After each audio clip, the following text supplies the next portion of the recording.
Elsie, what's the matter? Elsie!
So, Watson. You do not propose to invest in South African securities? How on earth do you know that? Now confess, you are utterly taken aback. I am. I should make you sign a paper to that effect. Why? Because in a few minutes you'll say it is all so absurdly simple. I should say nothing of the kind. You see, my dear Watson, it is not really difficult to construct a series of inferences, each dependent upon its predecessor and each simple in itself. If after doing so one simply knocks out the central inferences and presents one's audience with the starting point and the conclusion, one may produce a startling, though possibly a meretricious effect. I can tell by an inspection of the groove between your left forefinger and thumb that you've decided not to invest your small capital in the goldfields. I can see no connection. Very likely not. But I can quickly give you a close connection. Here are the missing links in the very simple chain. You had chalk between your forefinger and thumb when you returned from the club last night. You put chalk there when you play billiards to ease the cue. You never play billiards except with Thurston. Now, Thurston, you told me 4 weeks ago, had an option on some South African security which expired in a month and which he desired you to share with him. Your checkbook is locked in my drawer, and you have not asked for the key, so you do not propose to invest your money in that manner. How absurdly simple. Quite so. Every problem is absurdly simple when it is explained to you. Pum, pum, pum, pum. Holmes, why are you so cheerful? You're unemployed, you have no case to solve. Now, normally that produces black moods and the infernal lethargy of the cocaine bottle. You have not used the logical principles which I constantly expound. Sherlock Holmes is cheerful, so Sherlock Holmes must have a case. Pah! See what you can make of that, friend Watson. Why, Holmes, it's a child's drawing. Ah, is that your idea? Well, what else should it be? Well, that is what a Mr. Hilton Cubitt of Ridlingthorpe Manor, Derbyshire, is anxious to know. That conundrum came by the first post, and he is to follow by the next train.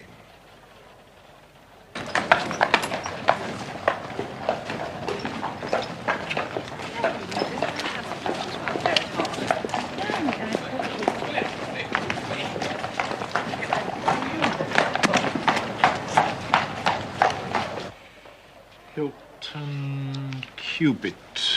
No, I have already looked him up, Watson. His family has owned land in Derbyshire for over 500 years, so I presume that Mr. Cubitt is as respectable as he is worthy. With a fresh face, an open countenance, and wearing a brown bowler hat. Oh, no, you cannot possibly know that. Really, Holmes?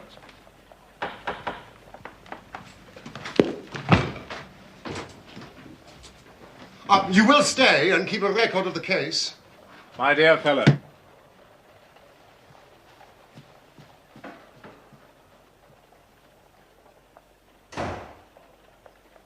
Thank you, Mrs. Hudson. This way, Mr. Cubitt. Mr. Sherlock Holmes. Hilton Cubitt. And this is my friend and colleague, Dr. Watson. Dr. Watson, sir. How do you do? Do sit down, Mr. Cubitt. Thank you. So what do you make of it, gentlemen? This thing. Have you had time to study it? Absurd little figures dancing in a line is a childish prank. Why do you attach importance to something so trivial? I don't, Mr. Holmes. I never should. No, it's my wife, you see. She... Go on, Mr. Cubitt. You're with friends. But it's frightened her almost to death. She says nothing, tries to appear normal, but I've never seen anyone so upset. In white chalk on a garden seat. It is a precise copy. It's as exact as I could make it. I did think it might be the stable boy, but the lad denied it. If there's any danger threatening my wife, Mr. Holmes, I'd spend my last penny to protect her. Do sit down, Mr. Cubitt. You smoke, Mr. Cubitt? Yes. No, I won't, thank you.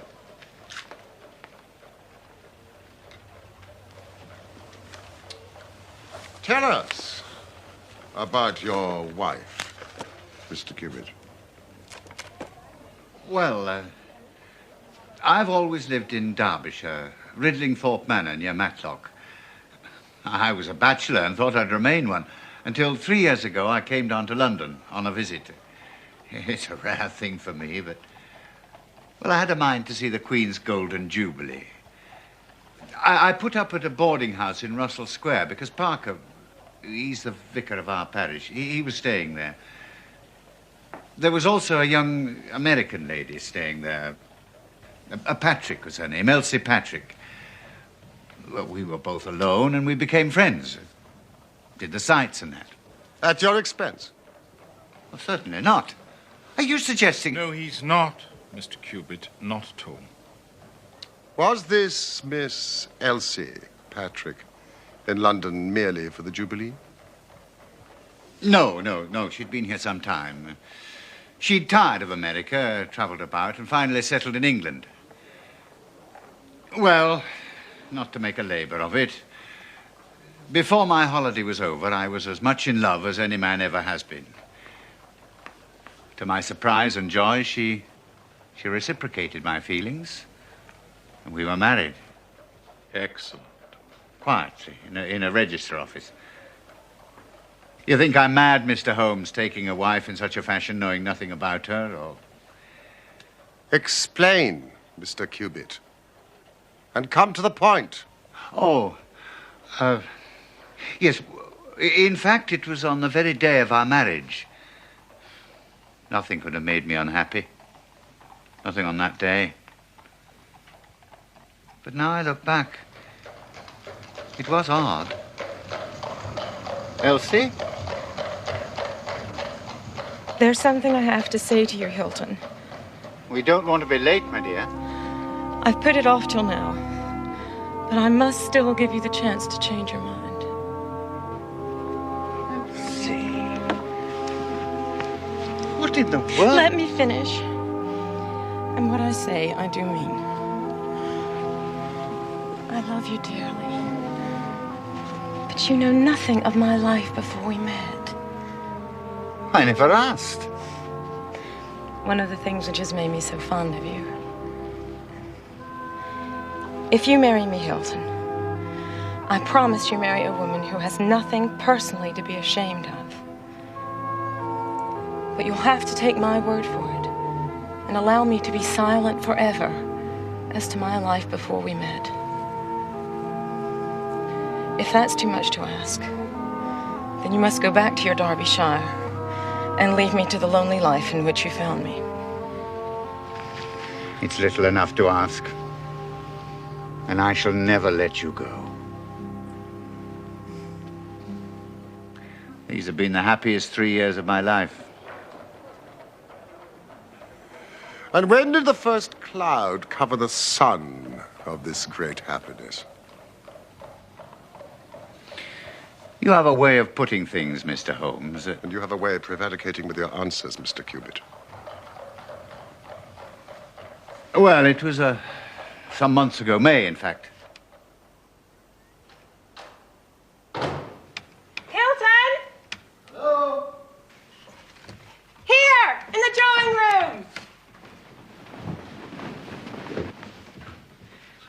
Well, what do you think? Yes, great improvement. Thank you, Saunders. I met the postman, saved him a journey. There's a bill. There's one for you. An American stamp. Chicago. Oh, I hope luncheon's ready. I'm ravenous.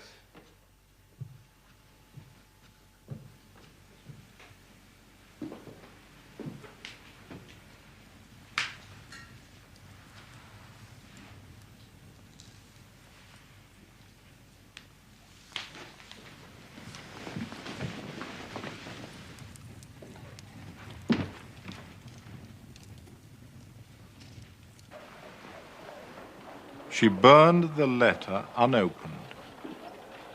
Yes. I don't know why. Of course you don't. America's her past, and the subject of a solemn promise. Yes, but she's not had an easy hour from that moment. If only she'd trust me. Now, I have every faith in her. You must believe that. Whatever there was in her past, I'm sure it's no fault of hers. And the dancing men. Oh, yeah. Well, I thought she was getting over the letter, and then these drawings appeared. I mean, it's just a childish scrawl, but it made everything worse than before. Well, I couldn't just leave it. And it wasn't the sort of thing I could take to the police, for they would have laughed at me. So I've come to you. Don't you think, Mr. Cubitt, that your best plan would be to make a direct appeal to your wife and ask her to share her secret with you? A promise is a promise, Mr. Holmes. If Elsie wishes to tell me, then she will. But I have no right to force her confidence. However, I do feel entitled to take my own line, and I will.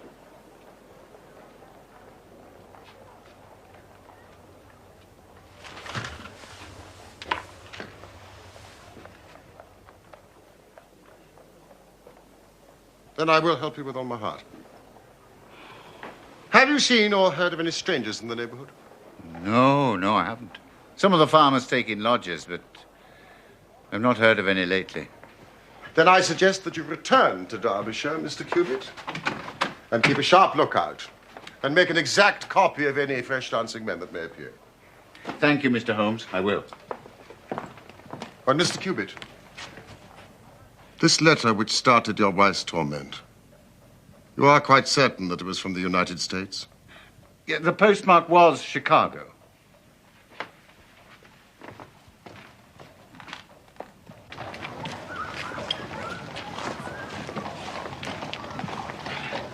Goodbye. And don't worry.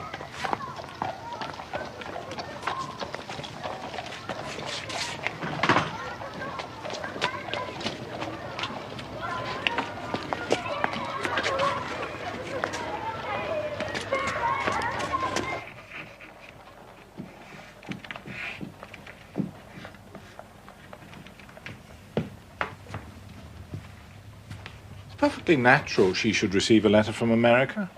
She's from America. Yes, but it is not natural to throw it onto the fire unopened.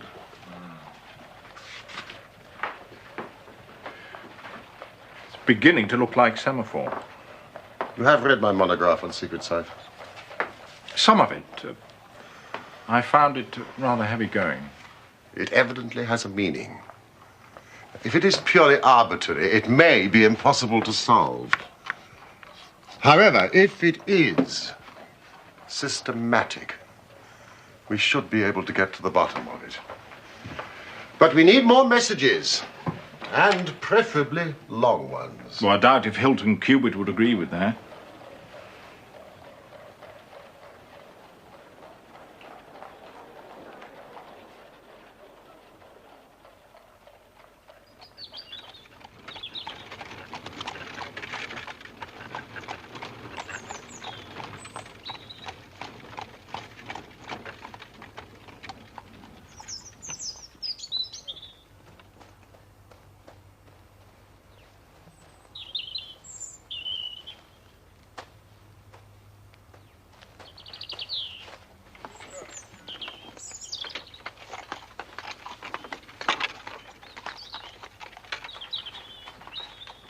Walker.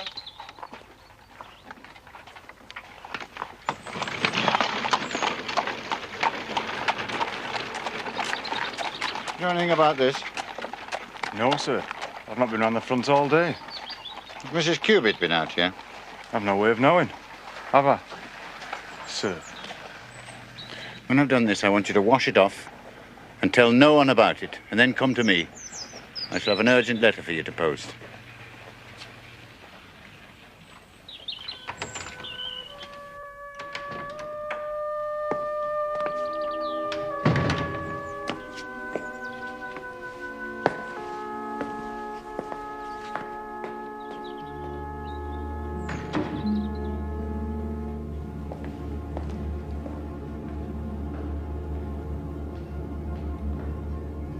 Elsie?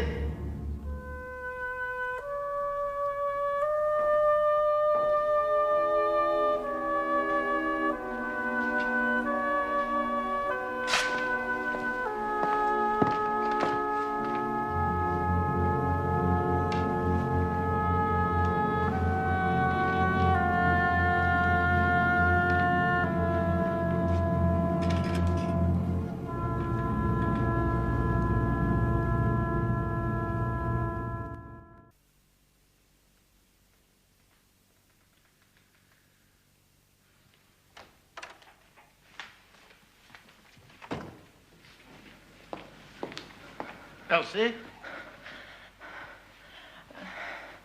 What are you doing? I was looking for you. I thought I heard the door. Have you been out today? Out of the house?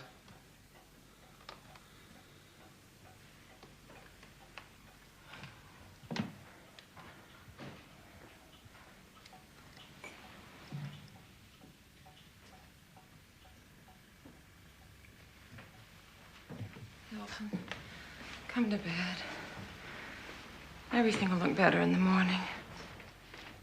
Will the drawings look better? Will the dancing men look better? Why do they fuss you so? Fuss me! They're just a joke, a bit of mischief.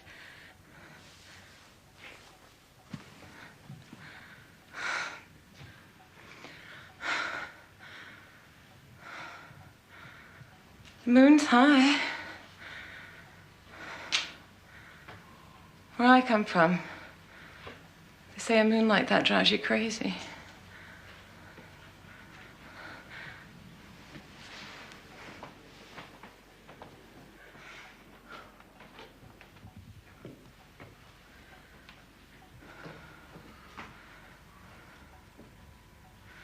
Why don't we travel, Hilton? Why don't we go away?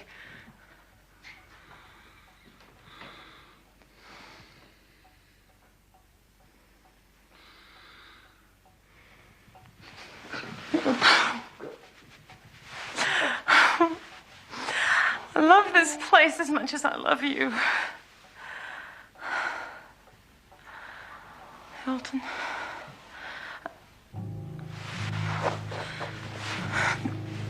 What did you see? Nothing. Nothing at all. Please, dearest. Watson, I beg you. There's somebody outside. Hilton! Hilton, wait! You'll come to harm. Or are you afraid he will come to harm?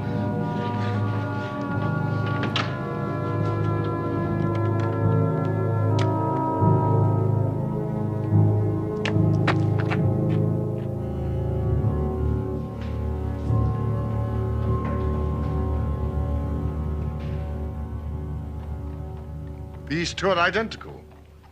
Oh, yes. Well, had that one washed off, then it must have reappeared. You know, it's a pity you didn't get a closer look at this chap. If only she hadn't tried to stop me.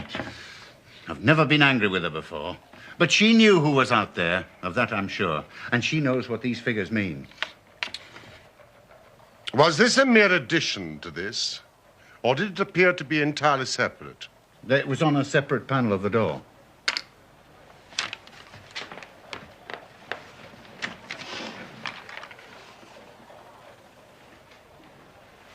Well, I know what I'm going to do. I shall go home. I shall put half a dozen of my lads in the shrubberies.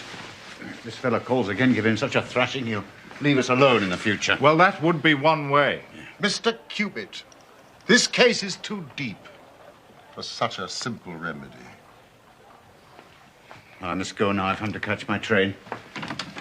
I'd not leave Elsie alone at night for all the way. Quite right. Good day, Mr. Cubitt. We will join you in a couple of days, and be patient. Goodbye, Dr. Watson. I'll find my own way. Bye.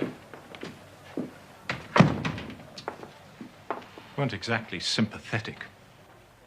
He doesn't come to me for sympathy.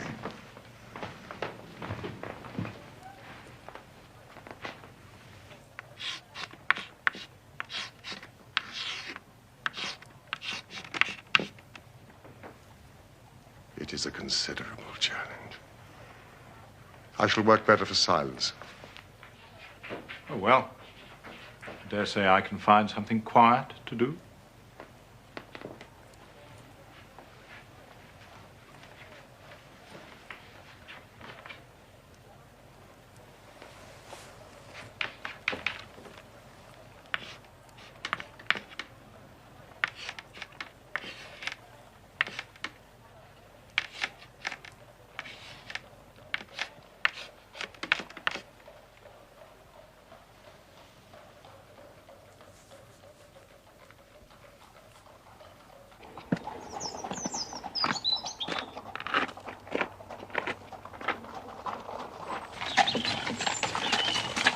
Whoa. Sir, Where did you find this? down by the garden bench. Will that mean you'd be wanting me to take another letter for London, sir? It will. I'll have to get a move on if I'm going to catch the last pause. Walker, just do what you're told.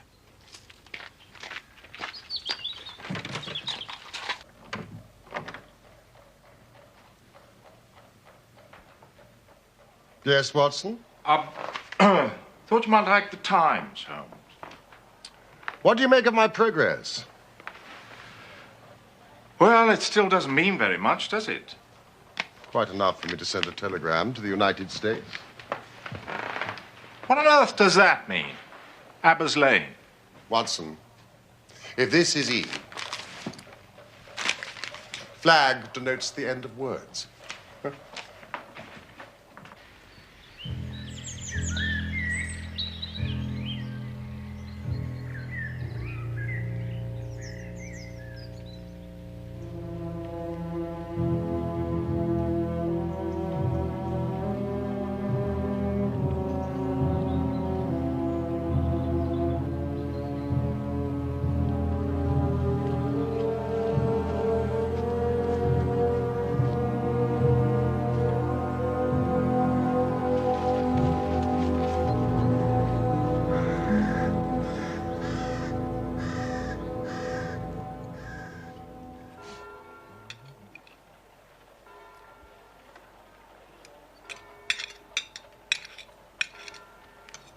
Oh.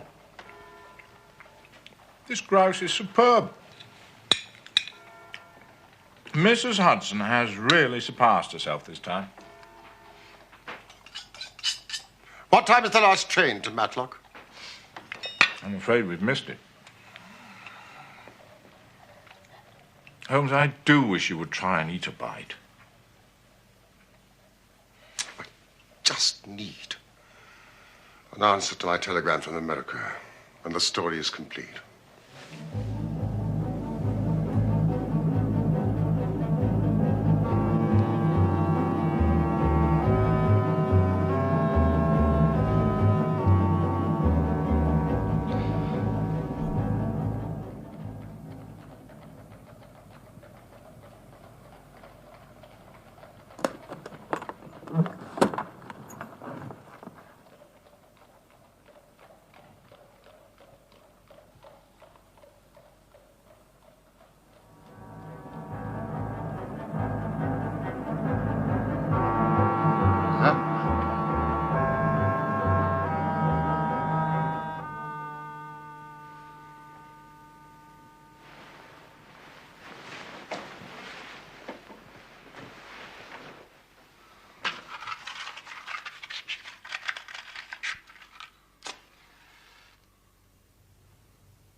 It would break my heart if scandal ever touched him.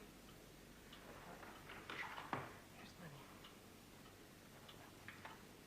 It's all that I have.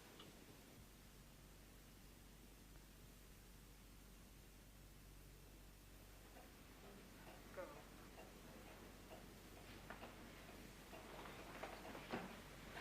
No! You're coming home! No! You're coming home! No! What the...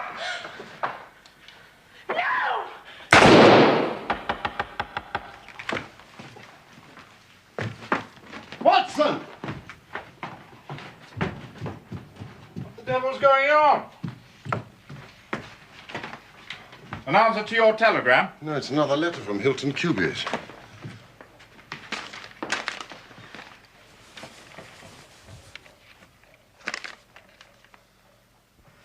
Elsie. Prepared.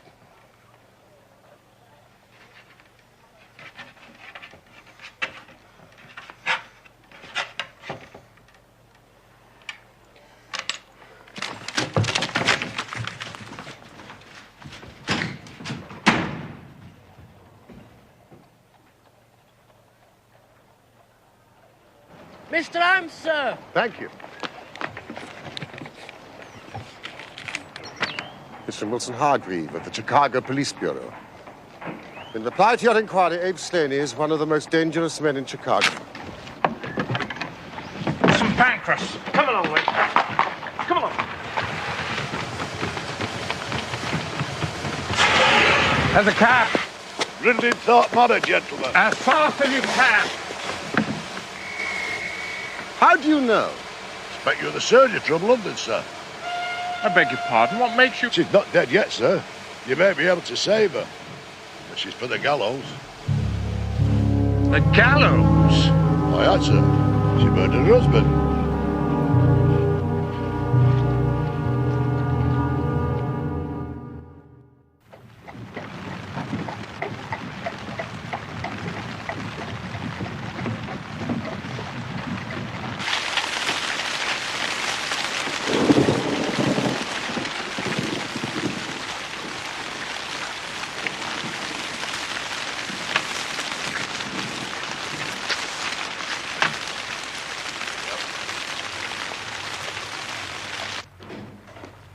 Inspector of Police and Doctor of Medicine, I perceive. Yes, indeed. Inspector Martin, Derbyshire Constabulary. And I'm Dr. Carthew, the surgeons. This way, gentlemen. This is Mr. Sherlock Holmes. And I am his friend and colleague, Dr. Watson. Mr. Holmes? But what do you know of this business? A good deal. Mr. Hilton Cubitt was my client. But the crime was only committed at 3 o'clock this morning. How could you hear of it in London and get to the spot as soon as I? I anticipated it. We came in hope of preventing it. Then you must have important evidence of which I am ignorant. Only the evidence of the dancing men. The dancing men? Now, I will explain all that to you later. Since we are too late to prevent this tragedy, I am anxious to ensure that justice is done. Will you associate me in your investigation, or will you prefer that I should act independently? I should be proud for us to work together, Mr. Holmes. But I must warn you, there seems very little to investigate. Mr. Hilton Cubitt has been shot through the heart and is dead. And Mrs. Cubitt? Seriously wounded. The bullet passed through the front of her brain, and she's still unconscious. Excuse me, gentlemen. Only one gun has been found, lying on the floor between them. 2 bullets have been fired. With respect, Mr. Holmes, it seems quite clear that Mrs. Cubitt murdered her husband and then turned the gun upon herself. But they were a most devoted couple. The murder room's through here, Mr. Holmes. No. I would like to start by interviewing the servants. And I beg you, nothing, absolutely nothing, is to be moved. Is this the way to the kitchen?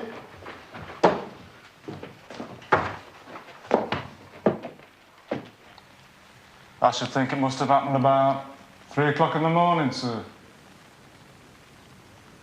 Where are your rooms? Up top, sir. The attics. I was awoke by this terrible bang. An explosion is the only word. Then about a minute later, there was another bang, only not so loud. What did you do? I came downstairs, sir, expecting to find Mr. Cubitt up and about chasing burglars and the house on fire. And the bedroom door was open. We looked in, but the bed was empty, so we came on down. The smoke and the smell were worse down here. Smell? Ah, you mean of the gunpowder? Suppose it was, sir, yes. Now, you say the smell was worse downstairs. Could you also smell gunpowder upstairs? Yes, sir. I commend that fact very carefully to your attention, Inspector.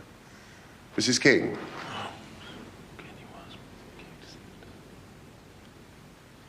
Would you like to sit down, Mrs. King? Now, was the library door open when you reached it? Open, yes, sir. We could see the candle alight on the table, and so we came in. And then... Oh, as terrible a thing as ever I saw or ever feared to see. She was terribly wounded, sir. She was moaning and groaning. Then she sort of collapsed on the floor, and she hasn't said anything since. Saunders. We moved her up to her bedroom, sir, and sent Fred Walker for the doctor and the police. And there was no sign of a break-in? Or of an intruder? No, sir.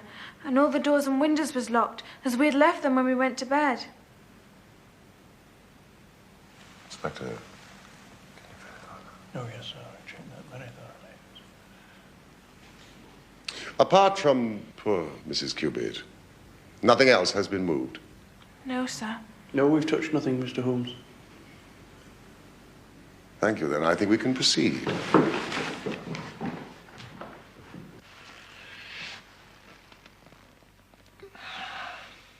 Almost instantaneous death, presumably. Straight through the heart. The bullet's still there. What about the bullet that wounded Mrs. Cubitt? That's still in her as well. It will take hands more nimble than mine to move it. Is this Mrs. Cubitt's handbag? Yes, it is, Mr. Holmes. At least 20 £50 notes. A bribe that failed. So, 2 bullets fired, 2 wounds inflicted, as you said. Yes, Doctor. Then how do you account for the bullet that has so obviously struck the window frame? By George, however did you see that? Because, Dr. Carthew, I looked for it. Wonderful. Why, the bullet's still there. So a 3rd shot must have been fired. Which means that a 3rd person must have been present. Exactly. When you came into this room last night, you say that the door was ajar. Was not that window also open? I don't know, sir. I think... No, sir. It was shut.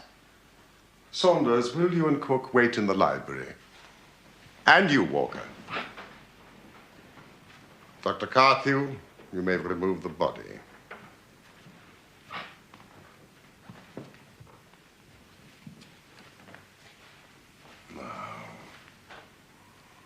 It was Mrs. Cubitt herself who shut that window. If Saunders and the cook smelled smoke and gunpowder upstairs, then there must have been a strong through draft. Otherwise, it would not have spread so quickly through the house. We know that door was open. That window, too, must also have been open, but only for a short time. Well, why only for a short time? Because the candles have not guttered. There is no trail of wax. Wonderful. Wonderful. If the late Mr. Hilton Cubitt fired the bullet which pierced the window frame, he must have been aiming at someone who was standing either inside or just outside the window. Oh, thank you, Inspector. Which means that the bullet which killed Mr. Cubitt could have been fired by some... Inspector, your thoughts and mine agree entirely.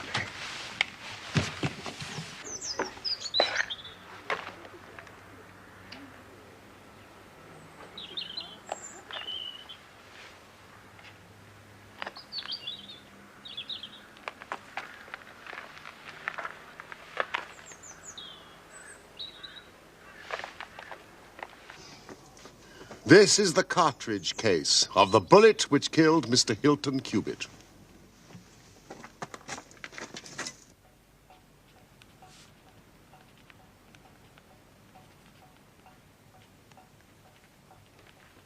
Holmes? If 3 shots were fired, why did Mrs. King and Saunders only hear 2 shots?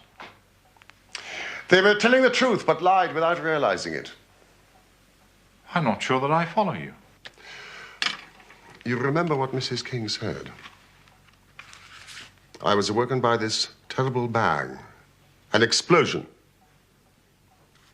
It is the only word. And then, a minute later, there was another bang, but not so loud. The first bang was 2 shots, fired almost simultaneously. One from the window, which killed Hilton Cubitt, and one from Hilton Cubitt, which missed and went into the window frame. And the 3rd shot? The saddest of all, Mrs. Cubitt, self-administered in her despair. Now, do any of you know of an inn in the neighborhood called Elridge's?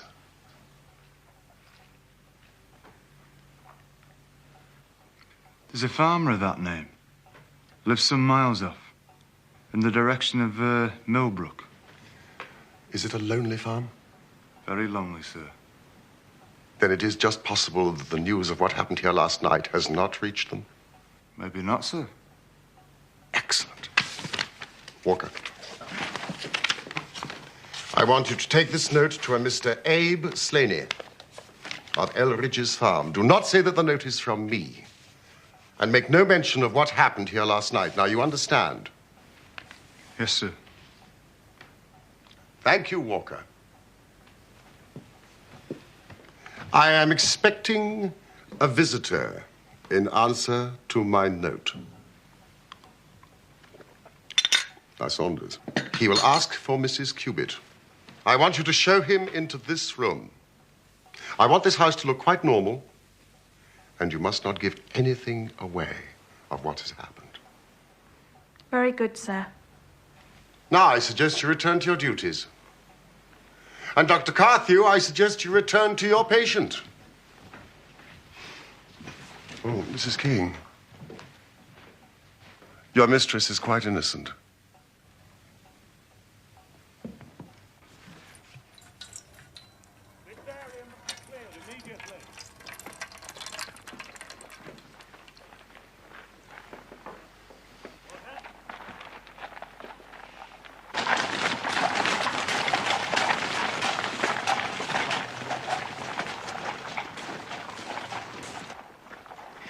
But how did you break the code? Well, you see, the rules which guide us in deciphering all secret writing depend on the fact that E is the most common letter in the English language. So you see, we were very fortunate that Mrs. Cubitt's name was Elsie, and that it featured in the second message, which gave us not only the E, but the L, the S, and the I. Now, next, it seemed likely to us that two of the messages were appeals of some sort to Mrs. Cubitt.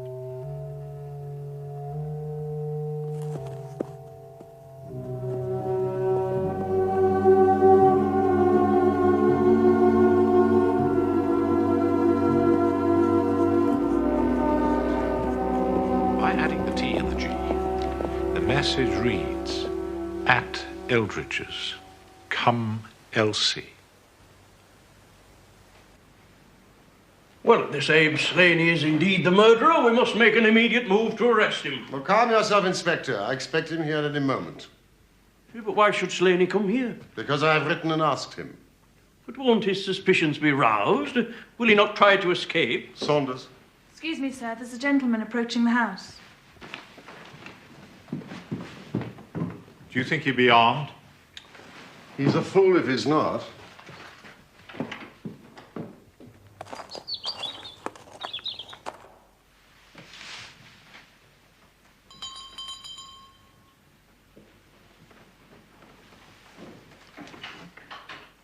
Good day, sir. Is Mrs. Cubitt at home? I'll inquire, sir, if you'll step inside.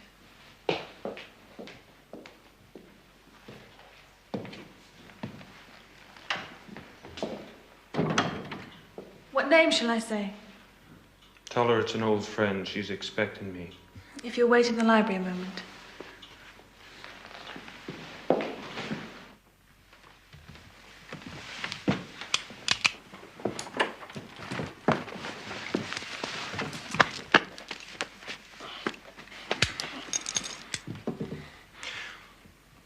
Well, gentlemen, it looks like you've got the drop on me, but what the hell is going on?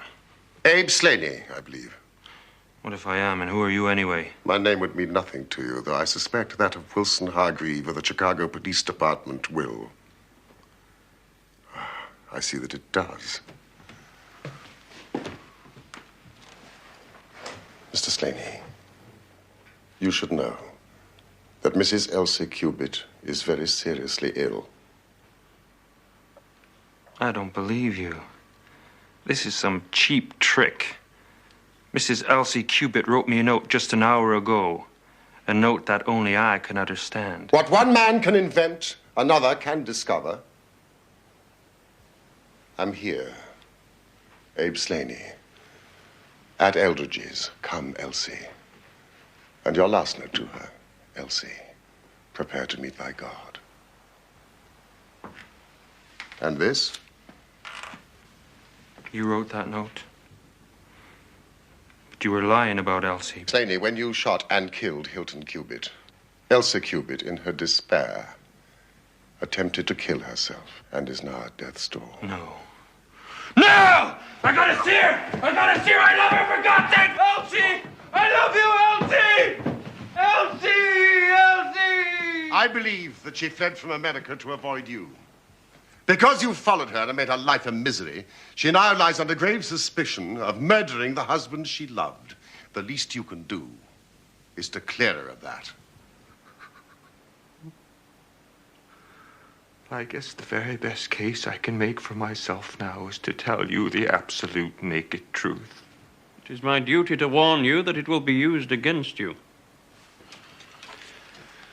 I guess you probably know that Elsie's father's the most powerful man in Chicago. One of the most powerful criminal men in Chicago. It was he who invented the dancing men. We used it as a code in the old days. I've known Elsie since she was a child. She was promised to me. I may have threatened her, but I wouldn't have touched a hair on her pretty head. But you're right. She hated the whole Chicago business. That's why she ran away to Europe. It was only after her marriage to this Englishman that I was able to find out where she was. I wrote to her, but I got no answer. She burned your letter. She was happy in her new life in Derbyshire. I came here to England to take her home.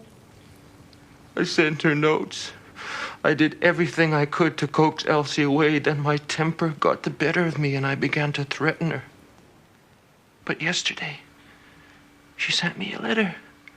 She said she would come down when her husband was asleep and speak to me through the end window. If I would go away afterwards and leave her in peace. Can I make you see?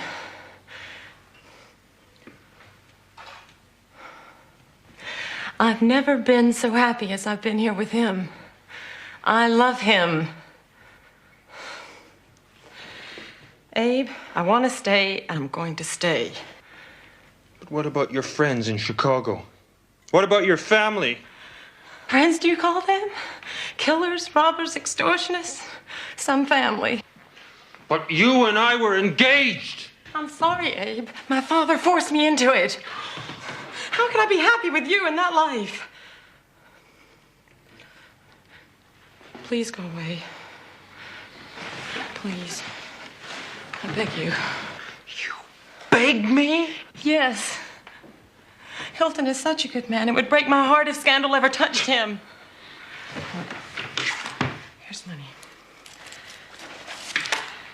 It's all that I have. Now, please go away. No! Are you coming home? No! You're coming home! No! What the?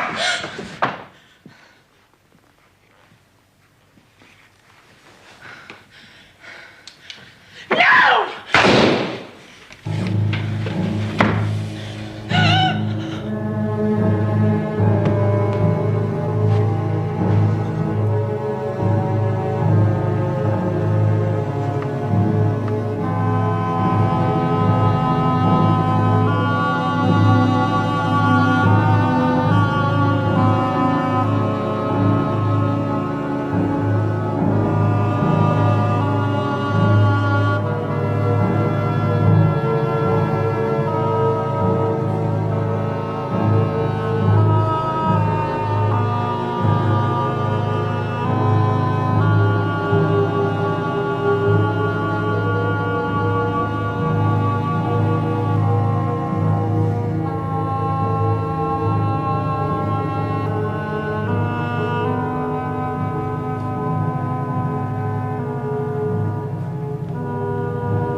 I think we've heard enough for the moment.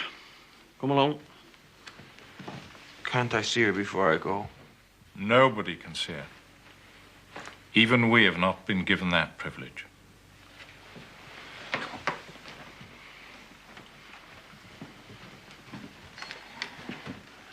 Mr. Holmes, I hope that if ever again I have an important case, I shall have the good fortune to have you by my side. Good afternoon, and thank you.